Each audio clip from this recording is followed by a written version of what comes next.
una determinada consecuencia de la acción no puede, en tal caso, presentarse al alma, así como no se puede recordar una experiencia que esté realizando ahora. Solamente puede tratarse, a este respecto, de experiencias que son consecuencias de acciones que no encuentran al yo, con las disposiciones que este yo tiene en la vida terrena en la que lleva a cabo la acción. La mirada puede dirigirse solamente hacia consecuencias de acciones de otras vidas terrenas. Por consiguiente, apenas se siente que la experiencia del destino que, aparentemente, nos sucede, está relacionada con el yo, como lo está aquello que, de la interioridad de este mismo yo se forma, no se puede menos que pensar que semejante experiencia del destino tenga que ver con las consecuencias de acciones de vidas terrenas anteriores. Se ve como una concepción íntima de la vida, guiada por el pensamiento, nos conduce a admitir lo que parece paradojal para la conciencia ordinaria, esto es, que las experiencias que nos trae el destino en una vida terrena se relacionan con las acciones de vidas terrenas precedentes. Esta representación, sin embargo, puede obtener su pleno contenido solo por medio del conocimiento suprasensible. Sin este, queda apenas esbozado. No obstante, ella prepara a su vez al alma para que, partiendo de la conciencia ordinaria, pueda ver la verdad de aquella representación mediante una observación verdaderamente suprasensible. Solo una parte de la acción está en el mundo externo. La otra está en uno mismo. Un simple ejemplo sacado de la ciencia natural podrá hacer clara esta 50. Rudolf Steiner, Teosofía, relación del yo con la acción. Los animales inmigrados en la caverna de Kentucky dotados de órganos visuales, perdieron su facultad de ver, como consecuencia de su vida en las cavernas. La permanencia en la oscuridad hizo cesar a sus ojos en su función. Como en aquellos ojos cesó la actividad física y química que acompaña a la función de ver, la corriente nutritiva que antes era empleada en aquella actividad, afluye desde entonces hacia otros órganos. Ahora, dichos animales pueden vivir en aquellas cavernas porque determinaron mediante una acción, la entrada en dichas cavernas, las condiciones de su vida futura. Su inmigración ha resultado una parte de su destino. Un ser que haya cumplido una acción queda sujeto a los resultados de la acción. Así es también para el espíritu humano. El alma ha podido transmitirle ciertas facultades solo en cuanto ella era activa. Estas facultades están de acuerdo con las acciones. Por medio de una acción efectuada por el alma, vive en esta última una disposición plena de fuerza para efectuar otra acción que es fruto de la primera. Esto es algo que el alma lleva en sí como una necesidad hasta que esta segunda acción haya sido cumplida. Se puede decir también, que por medio de una acción se imprime en el alma la necesidad de cumplir la consecuencia de esta acción. Verdaderamente, mediante sus acciones, el espíritu humano ha preparado su destino. En una nueva vida se encontrará ligado a los hechos cumplidos por él en la vida anterior. Cualquiera podría preguntarse, ¿cómo puede ser esto, si el espíritu humano, en su nueva encarnación, es transferido a un mundo completamente distinto de aquel que dejó hace ya tiempo? Semejante pregunta está fundada sobre una idea muy superficial del encadenamiento del destino. Si uno de nosotros se trasladara de América a Europa, se encontraría también en un ambiente completamente nuevo. Su nueva vida en Europa dependería enteramente de la vida precedente en América. Por ejemplo, si en esta ha sido un obrero mecánico, su vida en Europa tomaría una dirección bien diferente a la que hubiera tomado si hubiera sido empleado bancario. En el primer caso, también en Europa se encontraría probablemente con que tendría que trabajar en mecánica. En el segundo, en alguna institución bancaria. En todo caso, su vida presente determinará las condiciones de su nuevo ambiente, atrayendo por así decir, de todo el ambiente, aquellas cosas que le son afines. Lo mismo acontece con la seidad espiritual. Se rodea en la vida, necesariamente, de lo que le es afín, como continuación de la vida anterior. Por esto, el sueño es una buena imagen de la muerte, porque también durante el sueño el hombre está alejado del campo de acción en el cual lo espera su destino.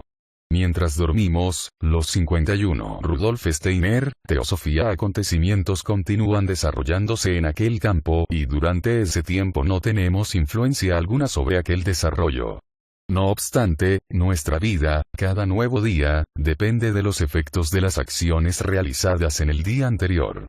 Realmente, nuestra personalidad se reencarna cada mañana de nuevo, en el mundo de nuestra actividad. Podríamos decir que, durante el día, nos incorporamos otra vez a aquello que en la noche estuvo separado de nosotros. Así ocurre también con las acciones efectuadas en las encarnaciones precedentes. Están unidas a él como su destino, como la vida en las cavernas oscuras está unida a los animales que perdieron la vista debido a la inmigración en ollas. Como dichos animales no pueden vivir sino en aquel ambiente al cual ellos mismos se han transferido, así el espíritu humano puede vivir solo en aquel ambiente que, por sus propias acciones, él mismo se ha creado.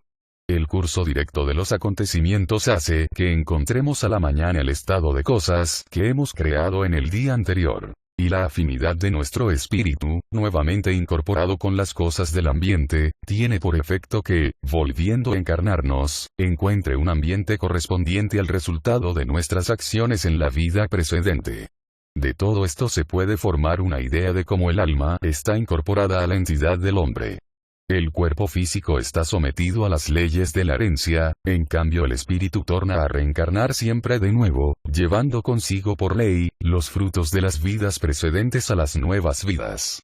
El alma vive en el presente. No obstante, esta vida en el presente no es independiente de las vidas pasadas, desde que el espíritu al encarnarse, trae consigo el destino de las encarnaciones anteriores, y este destino determina la vida. Las impresiones que sufrirá el alma, los deseos que podrá satisfacer, las alegrías y dolores por los cuales pasará, los hombres que encontrará, todo esto depende de la naturaleza, de las acciones llevadas a cabo por el espíritu en otras encarnaciones. Las almas con quienes el alma ha estado unida en una vida, deberán ser encontradas en la siguiente, porque los actos que entre ellas se han realizado, deben tener sus consecuencias.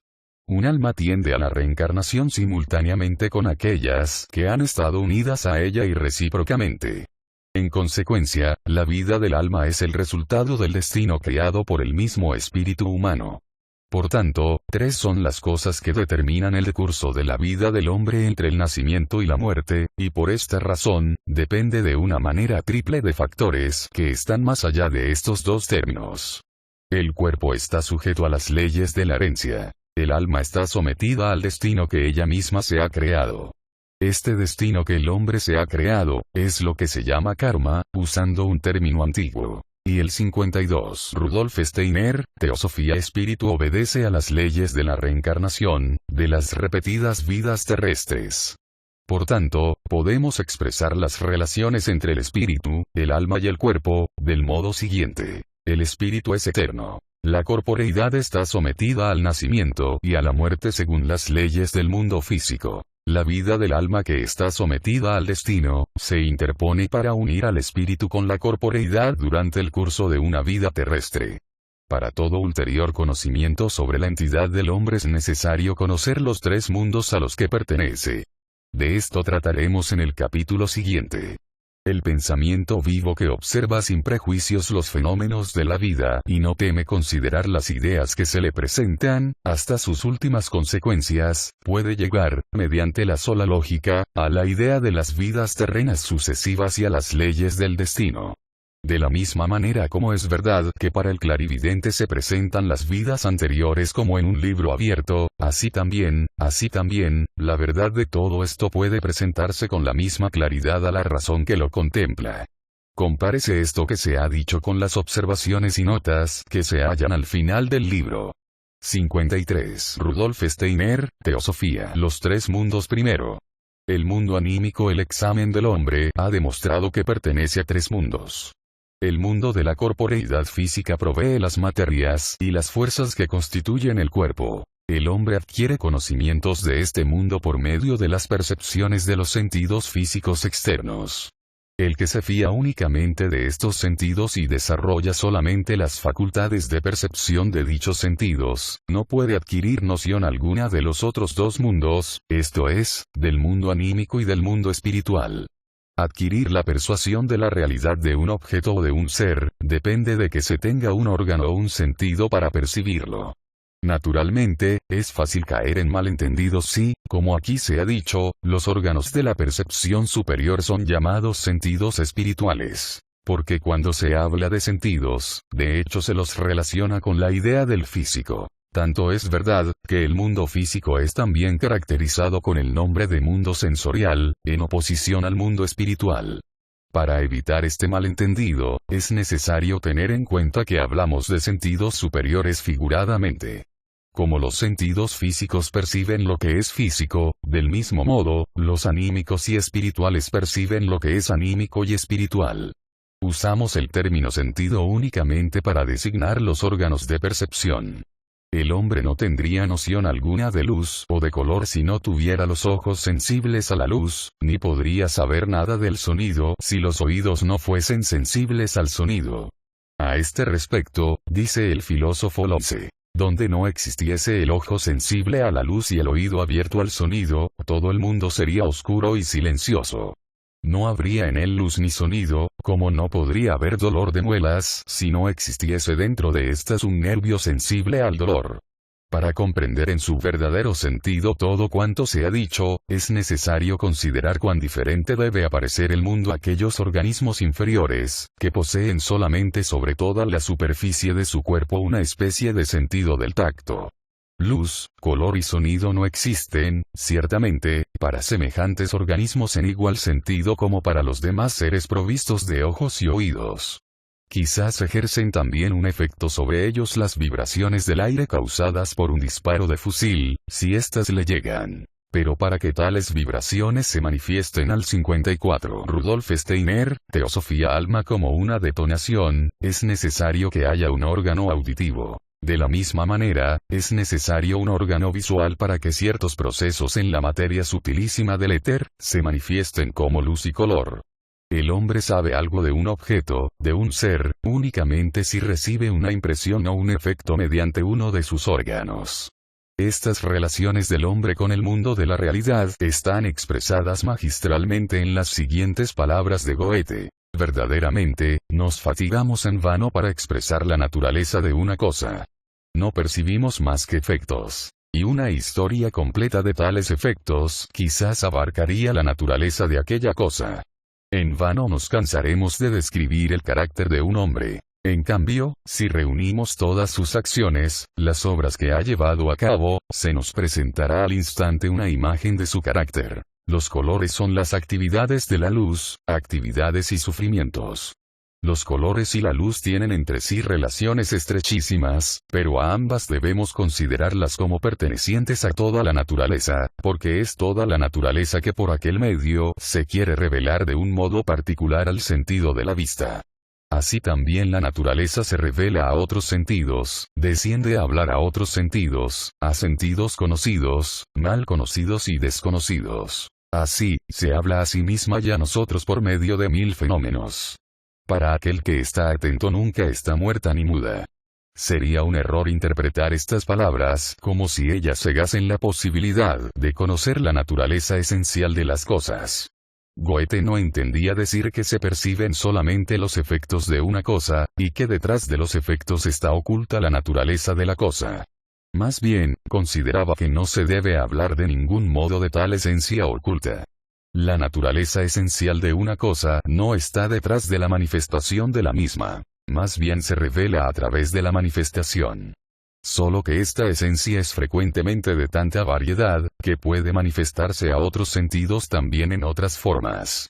Lo que se manifiesta pertenece a la esencia, pero por causa de la limitación de los sentidos, no es toda la esencia. Esta concepción de Goethe está perfectamente de acuerdo con todo lo espiritual científico como nosotros lo entendemos. Como en el cuerpo se desarrollan los ojos y los oídos como órganos de percepción, como sentidos para los procesos físicos, así el hombre es capaz de desarrollar dentro de sí los órganos de percepción anímicos y espirituales, por medio de los cuales se le abre el mundo anímico y espiritual. Para quien no posee tales sentidos espirituales, estos mundos son tinieblas y silencio, como el mundo corpóreo lo es para un ser privado de los órganos de la vista y del oído. En verdad, la relación del hombre con estos sentidos superiores es 55. Rudolf Steiner, Teosofía diferente de su relación con los sentidos físicos. Del desarrollo perfecto de estos últimos se encarga la madre naturaleza, sin la ayuda del hombre.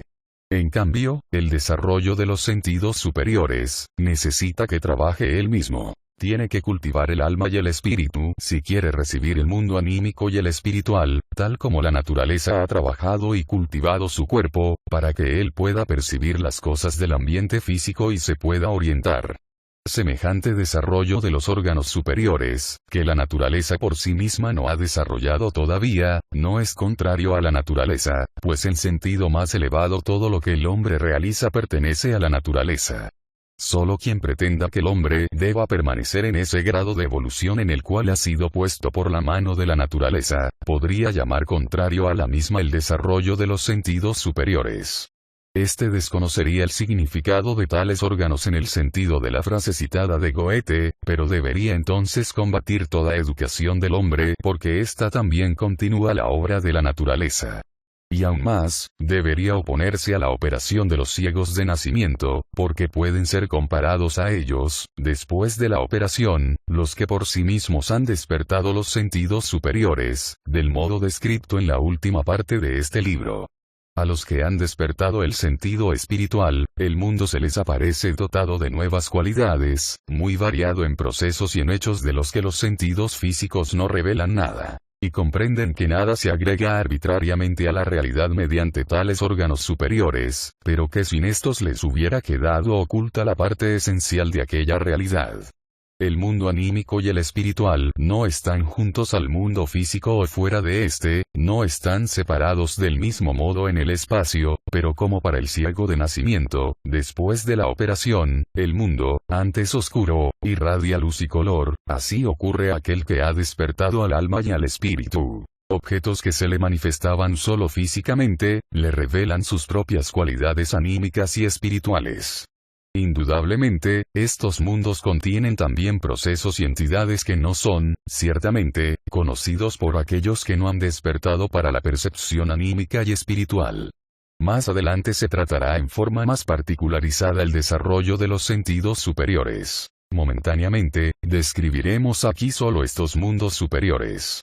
Quien niega la existencia de dichos mundos, demuestra simplemente no haber desarrollado todavía sus órganos superiores. La evolución de la humanidad no termina en ningún grado. Prosigue siempre.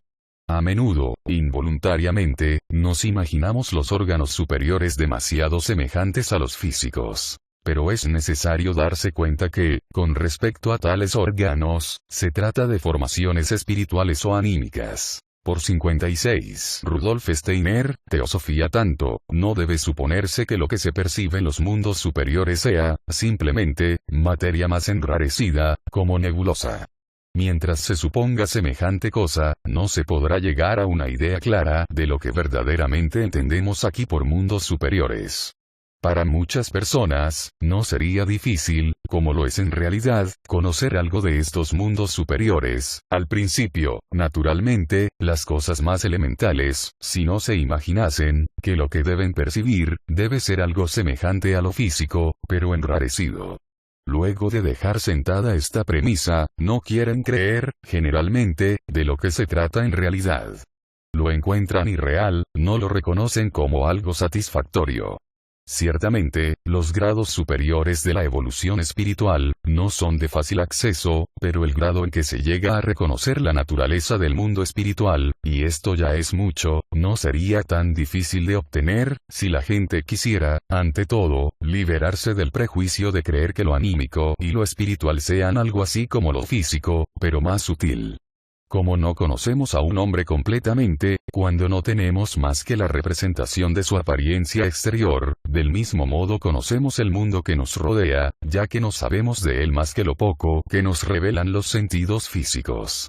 Así como para nosotros un retrato adquiere vida, se anima, cuando la persona representada nos es tan familiar que conocemos hasta su alma, así llegamos a comprender bien el mundo físico cuando aprendemos a conocer su fundamento anímico y espiritual. Por esto, nos parece más útil tratar primero los mundos superiores, esto es, el mundo anímico y espiritual, para juzgar después el mundo físico desde el punto de vista científico-espiritual. Hablar de los mundos superiores en la época actual de nuestra cultura, es algo difícil, porque ésta se distingue sobre todo por el conocimiento y la conquista del mundo corpóreo. Todas nuestras palabras han recibido su impronta y su significado en relación con el mundo corpóreo. Sin embargo, es necesario adoptar estas palabras usuales, para poder partir de cosas conocidas. Con esto queda abierta la puerta al malentendido, para aquellos que se fían demasiado de sus sentidos externos. Muchas cosas pueden expresarse mediante símiles y señalarse apenas. Pero así tiene que ser, porque estas semejanzas son uno de los medios por los cuales el hombre es dirigido, al principio, hacia los mundos superiores, las que, al mismo tiempo, le facilitan el acceso a ellos. De este ascenso hablaremos en uno de los siguientes capítulos, donde trataremos del desarrollo de los órganos de percepción anímicos y espirituales. En el principio, los hombres deben tomar nota de los mundos superiores por medio de semejanzas. Únicamente después de esto, 57 Rudolf Steiner, Teosofía podrán tratar de dirigir su mirada directamente hacia ellos.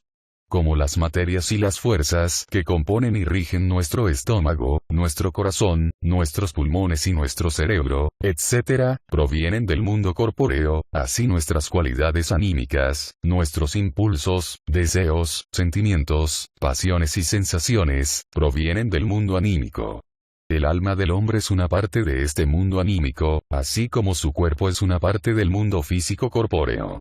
Si se quisiera indicar en qué cosa el mundo corpóreo difiere del anímico, sería preciso decir que en este último, en todas las cosas y seres es mucho más sutil, más movible, más plástico que el primero. Pero es necesario tener siempre presente que entrando en el mundo anímico vamos a encontrar un mundo totalmente nuevo y diferente del físico. Entonces, si aquí se habla de más grosero y de más sutil, será necesario recordar que empleamos términos de comparación, para dar una idea de cosas radicalmente diferentes de aquellas a que estos calificativos se aplican usualmente. Y así es con todo lo que se dice respecto del mundo anímico con palabras del mundo físico. Teniendo presente esto, se puede decir que las formas y los seres del mundo anímico, están constituidos de substancia anímica y regidos por fuerzas anímicas, de la misma manera como sucede en el mundo físico para las materias y fuerzas físicas. Como las formaciones corpóreas tienen la característica de la extensión y el movimiento en el espacio, así las cosas y los seres anímicos tienen las características de la sensibilidad y del deseo impulsivo. Por esto el mundo anímico es llamado también el mundo de los deseos, usando una denominación que se refiere al mundo anímico del hombre. Es necesario, por tanto, tener presente que las cosas de dicha parte del mundo anímico que están fuera del alma humana, son del mismo modo, diversas de las fuerzas anímicas de estas, tanto como las materias y las fuerzas físicas del mundo corpóreo exterior difieren de las partículas que componen el cuerpo humano. Los términos impulso, deseos, pasión, son designaciones para la substancialidad del mundo anímico. Esta substancialidad es llamada astral.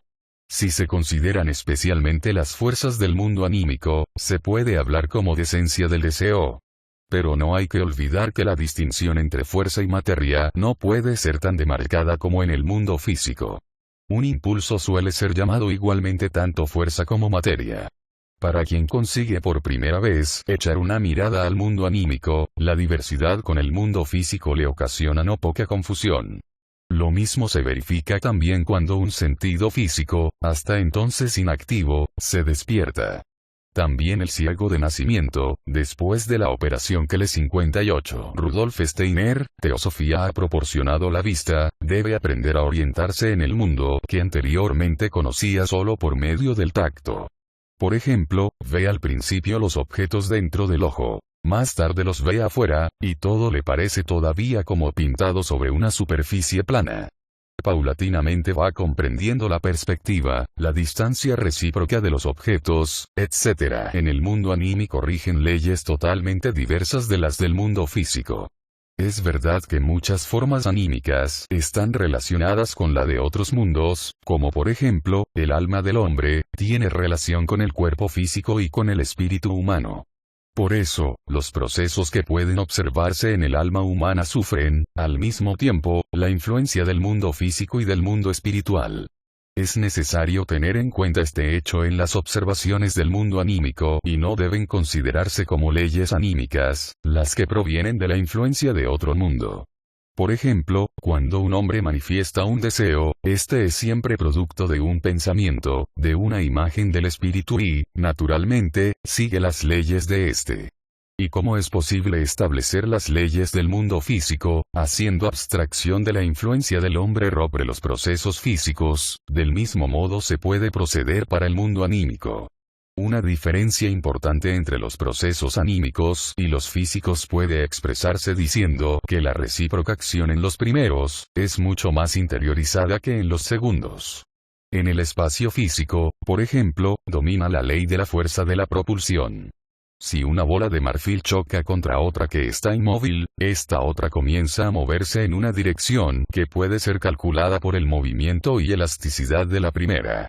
En el mundo anímico, la recíproca acción de dos formas que se encuentran, depende de sus cualidades interiores. Si son afines, se interpenetran y, por decirlo así, se fusionan. Pero si sus naturalezas son opuestas, se rechazan.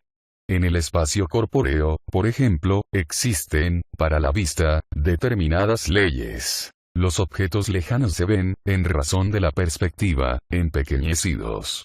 Si miramos una avenida arbolada, los árboles más distantes, por ley de perspectiva, aparecen mucho más cerca unos de otros de los que nos están más próximos.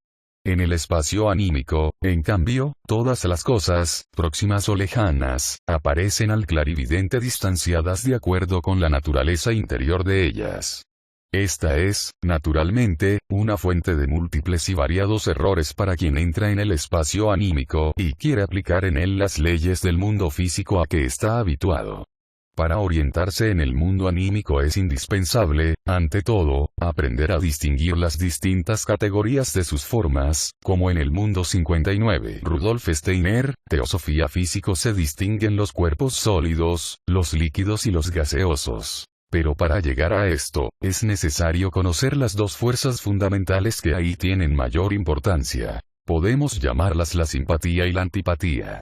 La categoría de un cuerpo anímico se determina precisamente, según el modo con que estas fuerzas fundamentales operan en él. Llamamos simpatía a la fuerza con que un cuerpo anímico atrae a otros, manifiesta afinidad con los mismos y busca fundirse en ellos. Y llamamos antipatía a la fuerza opuesta, de repulsión, de exclusión, con la cual los cuerpos anímicos afirman su propia identidad. La parte que una forma anímica manifiesta en el mundo anímico depende de la medida en que una u otra de esas fuerzas fundamentales exista en ella. Podemos distinguir entonces, tres primeras categorías de formas anímicas, según cómo operan en ellas la simpatía y la antipatía. Difieren por la proporción recíproca, bien determinada, de la simpatía y la antipatía, que haya en ellas. Estas dos fuerzas fundamentales existen en las tres clases. Examinemos una forma de la primera clase. Esta atrae otros cuerpos de su ambiente en virtud de la simpatía que le es inherente, pero además de esta simpatía, existe simultáneamente en ella la antipatía, mediante la cual rechaza lo que existe en el ambiente que lo rodea. Desde afuera, una forma semejante parecerá dotada solamente de fuerza de antipatía, lo que no es verdad. Contiene simpatía y antipatía, predominando esta última. Tales formas representan, se diría, un papel egoísta en el mundo anímico, pues rechazan muchas formas y atraen bien pocas con simpatía hacia sí. Es por esto que atraviesan el espacio anímico como formas casi inmutables. La fuerza de simpatía que les es inherente las hace aparecer ávidas, pero esa avidez se muestra insaciable, imposible de satisfacer, porque la antipatía predominante rechaza tantas formas como le salgan al encuentro, que no le es posible llegar a satisfacerse. Para comparar las formas anímicas de esta clase con algo del mundo físico, se podría decir que corresponden a los cuerpos sólidos físicos.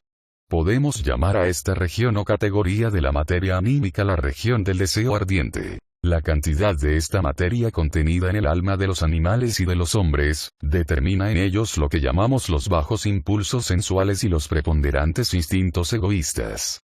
La segunda clase de formas anímicas comprende aquellas en las que las dos fuerzas fundamentales se mantienen en equilibrio, por tanto, la simpatía y la antipatía actúan con igual fuerza.